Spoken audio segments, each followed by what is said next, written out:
Hello, யாருங்க? அம்மா, அங்க சரஸ்வதி இருக்காங்களா? சரஸ்வதியா? அப்படி யாரும் இல்லையே. சரஸ்வதிங்கிறவங்க இந்த நம்பர்ல இருந்தாங்க ஃபோன் பண்ணாங்க. ஏங்க, அப்படி இங்க யாரும் இல்லைன்னு சொல்லிட்டு இருக்கேன்ல, திரும்ப திரும்ப அதே கேக்குறீங்க. அப்படி எல்லாம் இங்க யாரும் இல்லைங்க. போனை வைக்கிறீங்களா? இந்த நம்பர்ல இருந்தானே கூப்பிட்டாங்க.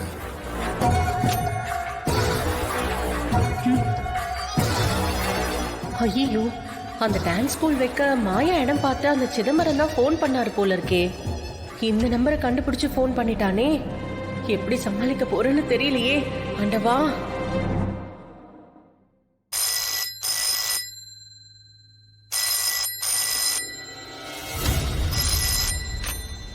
ஹலோ, யாருங்க? அங்க சரஸ்வதி இருக்காங்களா? சரஸ்வதியா? அப்படிலாம் இந்த வீட்ல யாரும் இல்லைங்க. நீங்க தப்பான நம்பருக்கு கால் பண்ணிருக்கீங்க. இல்ல சார், இந்த நம்பர்ல இருந்து தான் வந்தது. குடோனுக்கு இடம் வேணும்னு என்ன கூப்பிட்டு பேசுனாங்களே. இட விஷயமா பேசுனாங்களா? இந்த நம்பர்ல இருந்தா இருக்காதேங்க. ஆமா சார், என்கிட்ட ஒரு குடோன் இருக்கு. நாங்க டவுன்ல மளிகை கடை வச்சிருக்கோம். அந்த சாமான்கள்லாம் கொண்டு வந்து அடுக்கி வைக்க குடோன் வாடகைக்கு வேணும்னு சொல்லியிருந்தாங்க. நானும் வாங்கன்னு சொல்லியிருந்தேனே. இந்த நம்பர்ல இருந்து தான் சார் கூப்பிட்டாங்க. எங்களுக்கு மளிகை கடையெல்லாம் கிடையாதுங்க. நீங்க ஏதோ தப்பான நம்பருக்கு கூப்பிட்டு இருக்கீங்க. முதல்ல போனை வைங்க.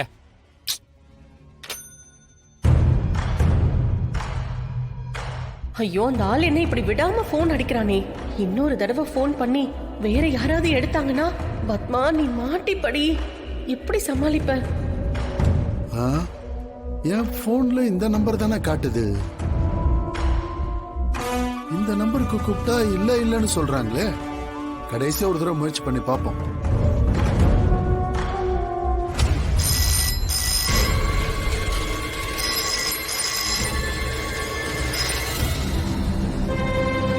ஹலோ, யாருங்க? சரஸ்வதி இருக்காங்களா? போன அவங்க கிட்ட கொஞ்சம் கொடுக்குறியா?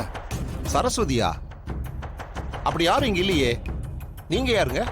என் பேரு சிதம்பரம். சிதம்பரமா? இந்த குரலை எங்கேயோ கேட்ட மாதிரி இருக்கே. நம்ம மாயா டான்ஸ் ஸ்கூலுக்காக பார்த்த அந்த இடத்தோட ஓனர் தானே இவரு. இவர் எதுக்கு நம்ம வீட்டுக்கு போன் பண்ணி சரஸ்வதி யாரு சரஸ்வதி யாருன்னு கேக்குறாரு?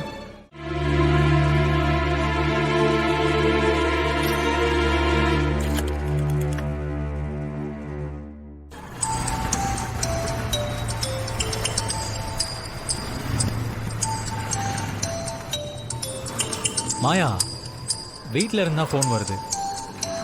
எடுத்து பேசு சீனு. ஹலோ. டேய் சீனு, நான் தான்டா அப்பா பேசுறேன். என்னப்பா? டேய், இடம் கிடைச்சிருச்சுடா. நீ உடனே மாயாவை கூட்டிட்டு வீட்டுக்கு வா. இடம் கிடைச்சிருச்சா? எங்கப்பா? டேய், அந்த சிதம்பரமே போன் பண்ணி இடத்தை தரேன்னு சொல்லிட்டாரா.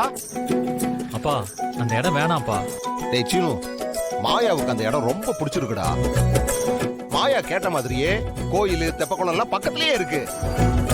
பசங்க வந்துட்டு போறதுக்கு ரொம்ப வசதியா இருக்கும்டா. அது போக அவரே வாடகை அட்வான்ஸ் எல்லாம் குறைச்சிக்கலான்னு வேற சொல்லியிருக்காரா. அப்புறம் ஏன் முதல்ல கொடுக்க மாட்டேன்னு சொன்னாராம்? உன் அம்மா தானே அதை கெடுத்து விட்டுருக்கா. அப்படியா? ஆமாடா. நீ எதுவும் மாயா கிட்ட காட்டிக்காத, சீக்கிரமா வீட்டுக்கு வாங்க. சரிங்கப்பா. மாயா, அந்த சிதம்பரம் இடம் கொடுக்குறேன்னு சொல்லிட்டாராம். அப்பா வீட்டுக்கு வர சொல்றாரு. அப்படியா? உனக்காக உங்க அப்பா ஆப்பிள், மாதுளம்பழம், ஆரஞ்சு எல்லாம் வாங்கிட்டு வந்திருக்கான். நீ புள்ளத்தாச்சியா இருக்கியான். அதனால உனக்கு முந்திரி, திராட்சை, பாதாம்னு எல்லாத்தையும் வாங்கிட்டு வந்திருக்கான். நீ சத்தானதெல்லாம் சாப்பிடணுமா. புள்ள ஆரோக்கியமா வளரணும்னு எவ்வளவு அக்கறையா வாங்கிட்டு வந்து கொடுத்திருக்கான் பாரு. உங்க புள்ளைக்கு என் மேல ரொம்ப அக்கறைதான். அப்படிலாம் சொல்லாதடி. பாசத்தை வெளியே காட்டிக்க மாட்டேங்கிறான். அவன் மனசுல அந்த பழைய கோவத்தை வச்சுக்கிட்டு வீம்பா பேசிட்டு இருக்கான். பாசம் இல்லாமல இதெல்லாம் வாங்கிட்டு வருவான். அவன் இதை மட்டும் வாங்கிட்டு வரலடி. இத பாத்தியா? குங்குமப்பூ வாங்கிட்டு வந்திருக்கான். உனக்கு பால்ல கலந்து கொடுக்கணுமா. அவனுக்கு வரப்போற பேரனோ பேத்தியோ நல்ல சிகப்பா கலரா பிறக்கணும்னு வாங்கிட்டு வந்து கொடுத்திருக்கான் பாரு.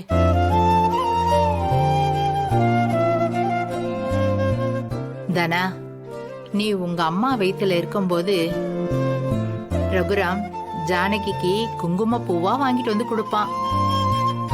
அதுக்கப்புறம் இப்ப அவன் பொண்ணு நீ உண்டாயிருக்கன்னு தெரிஞ்சதுக்கு அப்புறம் உனக்காக இதெல்லாம் வாங்கிட்டு வந்திருக்கான். அவன் பாசத்தை வெளியே காட்டிக்க மாட்டேங்கிறான். அவ்வளவுதாண்டி. சரி இரு, நான் போய் உனக்கு பால் எடுத்துட்டு வரேன். முந்திரி எனக்கு ரொம்ப பிடிக்குமே. அக்கா எனக்கு கொஞ்சம் கொடுக்குறியா? என்னடா உனக்கு இல்லாததா?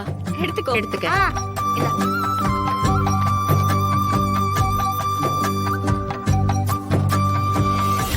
ஏய், ஏண்டா, உனக்கு வெக்கமாவே இல்லையா? உன் பெரியப்பா அவர் பொண்ணுக்காக வாங்கிட்டு வந்து வச்சிருக்காரு, அத போய் நீ எடுக்கிற? ஏய், அறிவில்லையாடி உனக்கு? பையன் ஆசையா வந்து எடுக்கும்போது இப்படிதான் பேசுவியா? ஏன் இப்படி எல்லாம் பிரிச்சு பேசுற?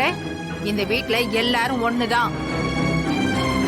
அவங்களுக்கு இதே வேலையா போச்சு. அப்போ நீ எடுத்துக்கோடா. உனக்கு எவ்வளவு வேணுமோ நீ எடுத்து சாப்பிடு.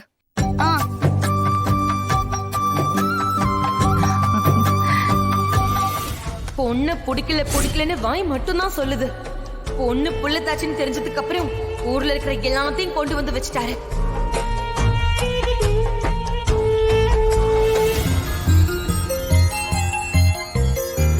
உன் வயித்துல வளர்ற குழந்தை தான் நம்ம குடும்பத்தோட நம்மளை சேர்த்து வைக்க போகுது.